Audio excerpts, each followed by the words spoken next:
عينة مشتركة بيننا وبين بعض. دلوقتي هنحكي الحكاية الخامسة، ودي حكاية بتقلقني أنا شخصيا، إنه دايما بقول please don't normalize what is abnormal. يعني إيه؟ يعني تاني مش معنى إن أنا ست إن أنا أتألم، إن كل شهر لازم أغيب من شغلي، ولازم إني لو عندي امتحانات المادة دي ما بقاش شاطرة فيها، ولو عندي بطولة بستعد لها بقالي سنتين ممكن تفوتني لمجرد إنه حظي العاسر خلى يومي المهم يجي في الوقت بتاع البيريود. أنا هنا بتكلم عن الديسمنوريا والبي ام اس. This is not an exaggeration of that. This is not normal. أنا عايزة أحكي لكم حدوتة البنوتة دي. ندى هي بنوتة شاطرة وطالبة في الجامعة وعندها دايما كريزي سكيدول. الوزن بتاعها طبيعي لكن بتاكل زي كل الناس من بره، وبتاكل الأكل اللي هو بتاع الجامعة ونومها وحش جدا جدا، وكل شهر حياتها بتبوظ. كل شهر عندها خسائر، يا خناقات في الكلية، يا خناقات مع أهلها، يا درجات بتفوتها، يا بطولة بتفوتها. اللي هو بيتقال لها this is PMS, this is hormone, this is physiology. هل احنا we are normalizing something abnormal؟ ده سؤالي لحضرتك يا دكتورة جاكلين. اشرحي لنا كده الفرق بين النورمال والابنورمال في حياة ندى البائسة.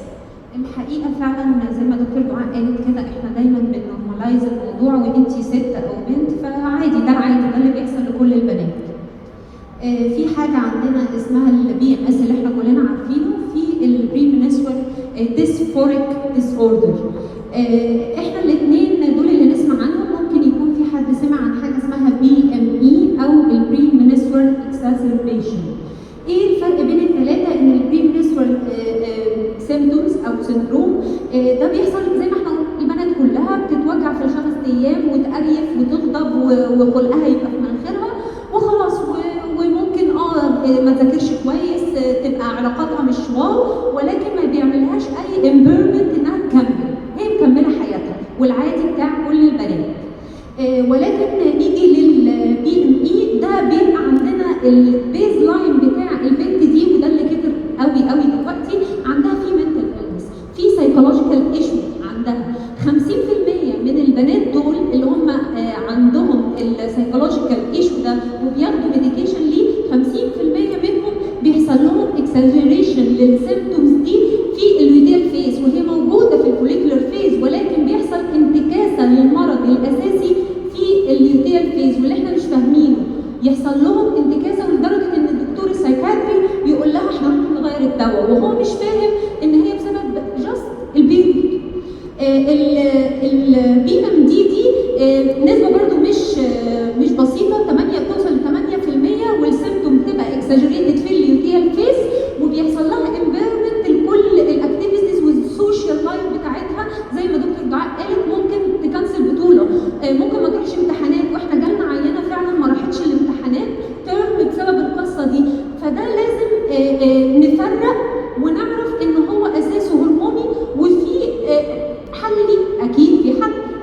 طيب اذا احنا محتاجين نبطل بقى قسوه على البنت ونقول لها لا ده هرمونات، ده تعب اللي قبل البيريود، تكيفي مع ده، تكيفي مع ان حياتك تبوظ 5 ايام كل شهر لدرجه انك تبقي منتلي مش تمام، زي البي ام اي اللي الدكتوره جاكلين شرحته لكم. العيانه دي بيبقى عندها بيز لاين، ممكن يكون مشكله نفسيه، وتفضل كل شهر تروح للدكتور ويغير لها الدواء، وبعد كده تقول استريحت على الدواء الجديد، وبعد كده تاني شهر لا الدواء ما بقاش يجيب معايا نتيجه.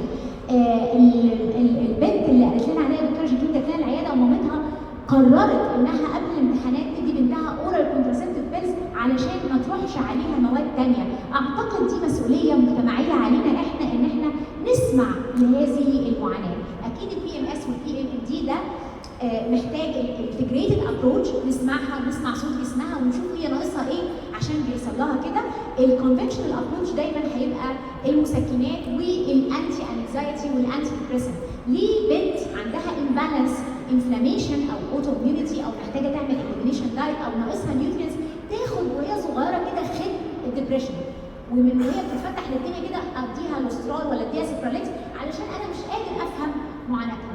انما في الانتجريتد ابروتش احنا بنعمل دايتري ميبي اليمينيشن عشان يبقى انتي انفلاماتوري، وساعات ممكن نستخدم البايو ايدنتيكال هرمونال ريبليسمنت ثيرابي، وبنبص لها كلها على بعضها علشان نصلحها. وجزء كبير جدا بيكون في السي بي تي انه ده مش طبيعي، انت محتاجه تسمعي صوت جسمك، جسمك بيقول لك انه مش مبسوط من حاجه، يمكن من اكلك، يمكن من ريليشنز انت موجوده فيها، يمكن من طريقه نومك. والحقيقه اللي بيسمع كلام بيتحسن. زي ما قلنا الجت ريبير او الجت ريبير بروتوكول، ان احنا دايما في الفانكشن ميديسن بنقول ات اول ستارت ان ذا جت. وفعلا البنات بتوع الاكسجريتد بي ام اس سواء كان بي ام اي او بي ام دي دي بيتحسنوا جدا لما نعمل لهم جت ريبير بروتوكول. واحنا دلوقتي قدمنا بما فيه الكفايه العلاقه بين الجت مايكروبيوم